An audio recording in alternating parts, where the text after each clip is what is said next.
Episódio polêmico de Dr. Stone. Episódio... Qual foi o episódio mesmo? 19! Episódio 19. Um episódio que faz a gente falar sobre o sistema capitalista, sobre o socialismo. O episódio é polêmico mesmo. E a gente ainda tem uma virada naquela batalha do Ryoga. Tinha outra coisa acontecendo. Eu tinha até achado o fechamento do episódio 18 meio... ok, um shonenzinho. Mas esse episódio 19 deixa o 18 mais interessante. E ainda é uma preparação para a grande batalha, né? Que Dr. Stone vai ter o quê? 24 episódios.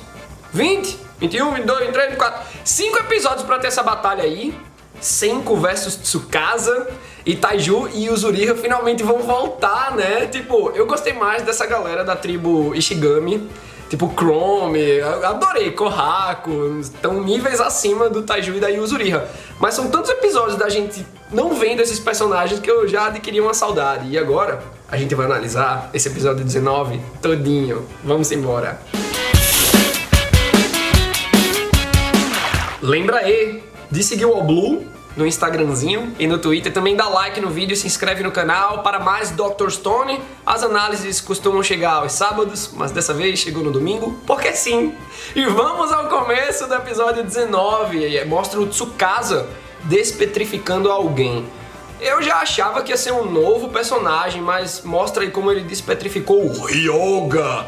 Que sem a lança não é muita coisa não, né? Eu tô subestimando agora o Ryoga. E até uma curiosidade, tô sabendo como é a pronúncia original do Yoga de Cavaleiros do Zodíaco, né? Eu sempre chamei Yoga, pequenininho, vocês também, aposto. Mas é Ryoga. Aí o cara, não, se eu tiver com minha lança, eu detono todo mundo. Então, véi, Ryoga sem a lança é só uma maçaroca de carne caminhante por aí. Aí depois que o Tsukasa despetrifica o Ryoga, ele leva o cara pra um papo. Vem cá, chega aqui comigo. Aí ele vai falando sobre o mundo, que coisa linda, né? Ele vai falando como o mundo era antes da humanidade e como o mundo tá agora. E também ele decide falar sobre o meio termo. E como a humanidade agora tá tendo a chance de reconstruir tudo do zero, velho. Eu achei massa quando o Tsukasa começa a falar do meio, né? Tipo, quando a gente nasce, que já tá a sociedade estabelecida, né?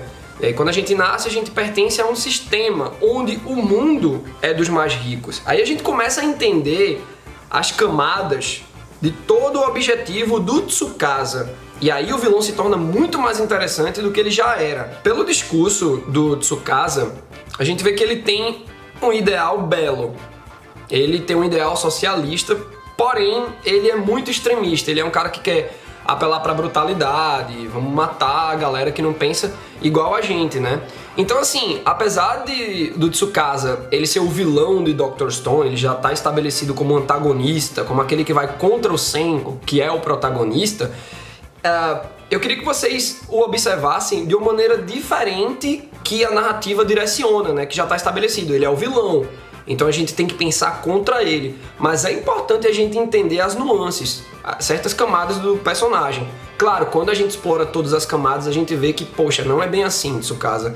Ele tem uma ideia boa, talvez se ele tomasse um chá com o Senku, caso ele inventasse, né? Pô, o Senku inventou Coca-Cola outro dia, velho. Daí aparece uma menina lá no vilarejo, a gente nota, né? É bem engraçado. Se você vê o vilarejo Ishigami, é uma coisa mais de boas, florestinha, umas cabaninhas. O do Tsukasa já tem aquela vibe mais de fortaleza, né? Uma masmorra, prisão, já é uma coisa mais pesada, porque é justamente pertinente às características psíquicas do Tsukasa, né? O bruto, aquele cara autoritário. E aparece lá uma menininha, não é a Homura ainda, a Homura é introduzida nesse episódio também, tá sendo bem legal conhecer o grupo do Tsukasa aos pouquinhos. E ela dá o exemplo do aluguel, quando ela vivia há 3.700 anos, né, que metade do salário dela ia pro aluguel e que isso é tipo escravidão. E é real, galera, tipo, eu vou me usar até como um exemplo, né, porque muita gente diz, Matheus, você tá criticando aí o sistema capitalista, e tem o seu iPhone. Sim, claro. Eu tive que me adaptar ao sistema capitalista, né? Infelizmente, todos nós tivemos que nos adaptar a esse sistema, mas não quer dizer que ele é a melhor coisa, não quer dizer que a gente não possa questionar a maneira como ele funciona e como ele nos aprisiona também. E aí, como a gente vai se adaptando, com o passar dos anos, a gente tá tão enraizado nesse sistema que a gente vai gostando. Pô, tem umas coisas massa, né? Videogame, celular, tecnologia de maneira geral. Mas a gente tem que encarar isso também como distração pro sistema. É meio louco, velho, quando a gente para pra pensar, né? E essa vibe que a menina falou, comparando assim, a vida dela, né? Pô, metade do meu salário vai pra aluguel, isso é uma escravidão. Real, galera. Sei lá, 97% aqui, pegando o Brasil como referência, 97% dos brasileiros, e eu tô sendo de boas com o número, hein? Acho que é mais. Essa galera que trabalha, tipo, CLT, eu digo essa galera me separando que eu trabalho com YouTube, né? Então já não é bem essa vibe. Mas imagina, o brasileiro que trabalha com CLT, pega o seu metrô lotado, saca? Trabalha 40 horas por semana. Isso é uma espécie de escravidão. E aí, essa mesma galera, não, pô, mas o sistema capitalista é bom. Eu diria que ele é bom para haver um controle, saca? Porque a mente humana, ela vai parando em lugares inesperados. Por exemplo, tem que ter um controle, tem que ter lei, porque senão vira uma barbárie.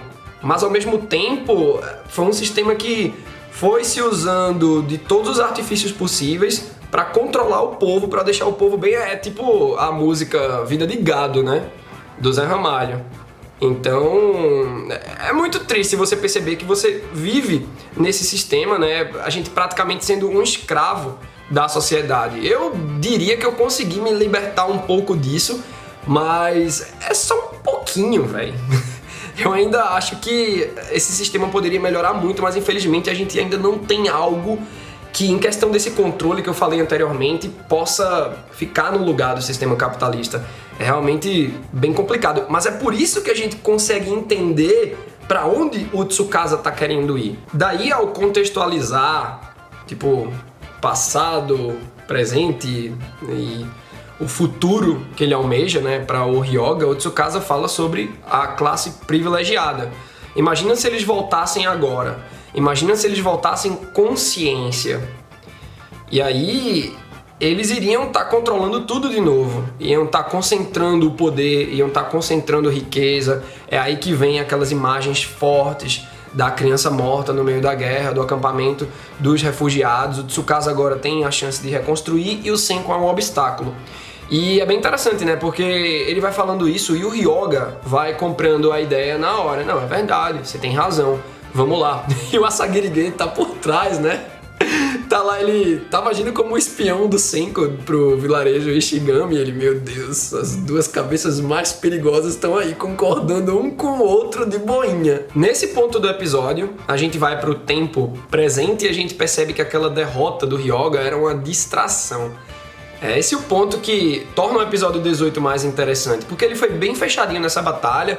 Parece que o Ryoga perdeu e vamos recuar e pronto, ganhamos! E aí ia passar, sei lá, o episódio 19 e 20 de boas na Vila Ishigami e a guerra acontecer depois. Mas não, ainda tinha um fator surpresa aqui do lado do exército do Tsukasa, né? No caso, esse grupo do Ryoga conseguiu colocar fogo na Vila Ishigami, velho. Deu uma pena. Assim, eu não sou tão apegado à vila, eu sou apegado mais às pessoas, né? E é bem o que Thor Ragnarok ensina pra gente, o que é Asgard. Asgard é o povo. É bem isso, então até rola um êxodo aí, né? A gente é mais apegado, na verdade, àquele distrito científico do Senko. Mas bom, nessa parte do fogo é que a gente conhece a Homura, a piromaníaca. E ela é muito ágil, galera. Pô, bota uma arma na mão dessa menina, que ela tá lutando com fogo, né? Tipo, é a especialidade dela. Mas se de repente ela sabe lutar com lâmina, ela poderia ter matado todo mundo ali na ponte. Porque ela desvia do Kinro, do Ginro, da Kohako, pô, principalmente da Kohako, que é uma guerreira absurda. A Kohako vai com foco tentar dar uma tabocada na Homura e a menina pula por cima dela. E eu fiquei assim, pô, não é só o Ryoga, né? A gente tá começando a sacar que tem uns membros muito absurdos referentes às suas especialidades no grupo do Tsukasa.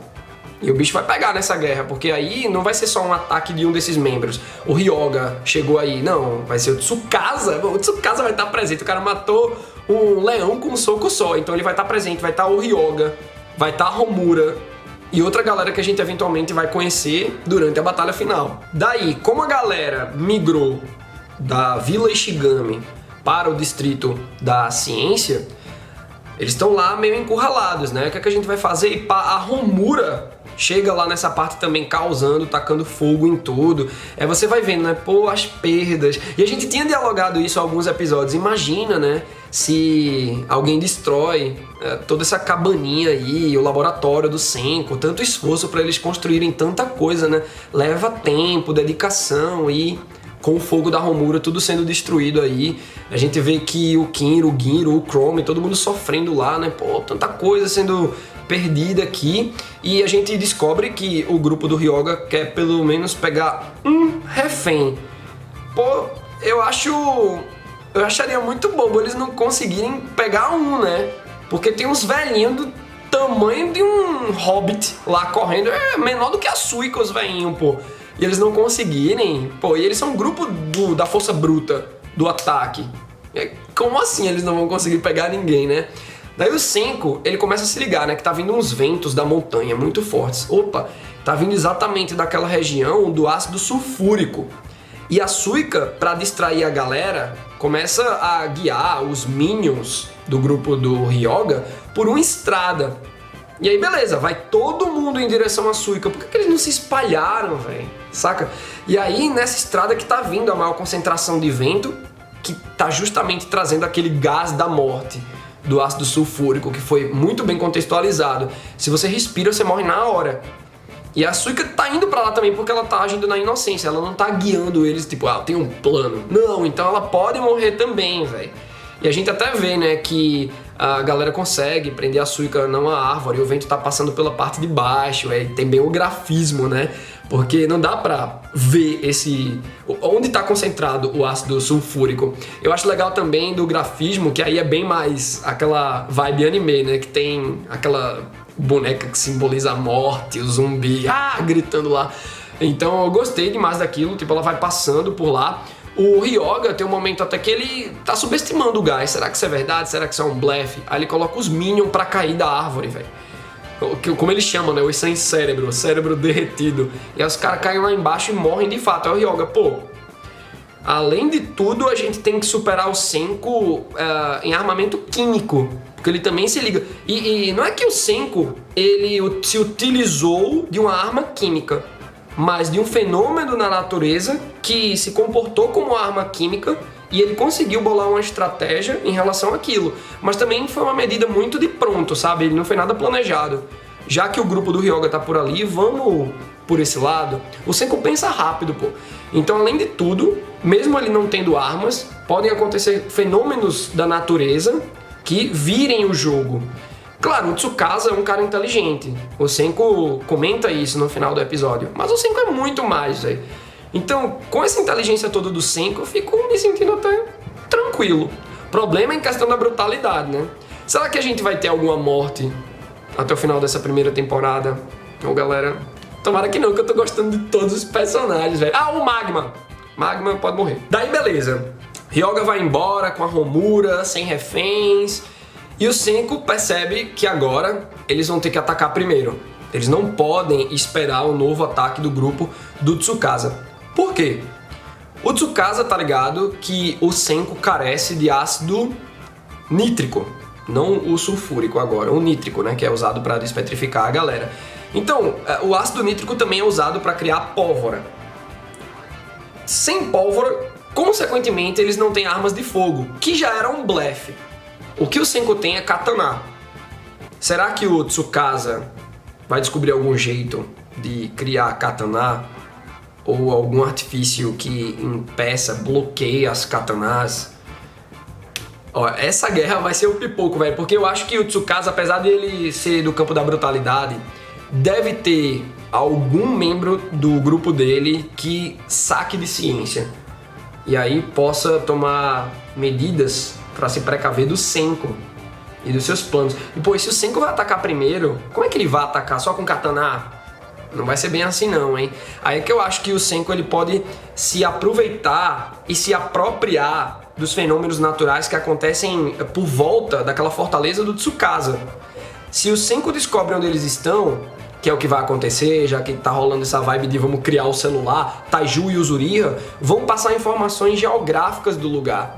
E aí o Senku, opa, vamos se utilizar disso, disso e disso daqui, fora as coisas que podem acontecer no meio, sei lá, um terremoto, de repente a maneira como é configurada a arquitetura, toda a engenharia de como é construído lá a Fortaleza do Tsukasa. Imagina que o Senku percebe que se tira uma pedrinha, desmorona tudo, tipo a teoria da folhinha da Acme, né? Tá lá tudo equilibrado, cai uma folhinha, desmorona tudo. Então eu acho que o Senku ele pode, ele tá com a faca e o queijo pra ganhar esse negócio, velho. O episódio chega ao fim com o Senku propondo criar o celular. Muito bom, né? Que quando tem a imaginaçãozinha dele, tá lá um smartphone com WhatsApp, Instagram. Você fica, pra que ele não usar isso, tá ligado? Mas aí o Senku, não é que seja um celular, mas é mais na vibe do walkie-talkie. Pra eles conseguirem se comunicar à distância e uma pessoa passar a informação para outra. Então vai ter uma estratégia de inteligência a priori. Mas a gente vê aquele diagrama todo para construir o celular, né? E vimos a quantidade de episódios que foi para eles chegarem ao antibiótico com um diagrama parecido. Só tem 5 episódios aí. Eu tô achando que os 3 próximos pode ser pertinente à construção do walkie-talkie, do celular. E aí os 2 últimos ser de porrada, de batalhas aqui com ação, né? O fluxo de animação é maior, então pode ser mais corrido, né? Os 2 últimos episódios aí de repente. E aí quem faria esse papel de estar infiltrado no grupo do Tsukasa passando as informações? O Asagiri Gen já está sendo visto como traidor, né? O Ryoga se ligou que ele tá no time Senko. E agora? Taiju e Uzuriha. Olha, galera, que massa. A gente comentou pré-vinheta, né? A gente esquece desses 2 personagens lá pelo episódio 6, né? Eles se despedem do Senko, a gente nunca mais viu e passou um tempo já. Como é que eles devem estar? Será que eles estão em alguma posição de boas lá, tipo indo e vindo tranquilamente pelo território do Tsukasa? Ou sei lá, o Tsukasa desconfia de alguma coisa deles, já que o Tsukasa conheceu todo mundo junto, né? O Senko, o Taiju e o Uzuriha. Então, pra se precaver, se o Tsukasa for minimamente inteligente, prende esses 2 aí. Mas eu acredito que eles têm uma certa liberdade, autonomia e podem ajudar bastante o Senko, velho. Tô doido pra ver a empolgação do Taiju. Principalmente porque toda vez que o Senko ia inventar alguma coisa, o Taiju, agora é a hora do celular, né? E o Senko, não tem nada a ver a gente criar um celular agora. E olha só o momento e quem vai usar é o Taiju, velho.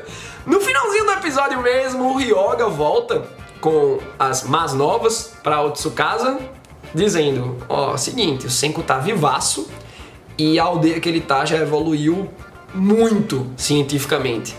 Véi, a cara do Tsukasa, o cara tá injetado. É aquela coisa, o Senko diz que eles precisam atacar primeiro, mas pra atacar primeiro eles precisam desenvolver o walkie-talkie. Vai levar tempo. E aí, será que durante esse tempo de desenvolvimento do walkie-talkie, do celular, do meio de comunicação, o grupo do Tsukasa pode atacar primeiro?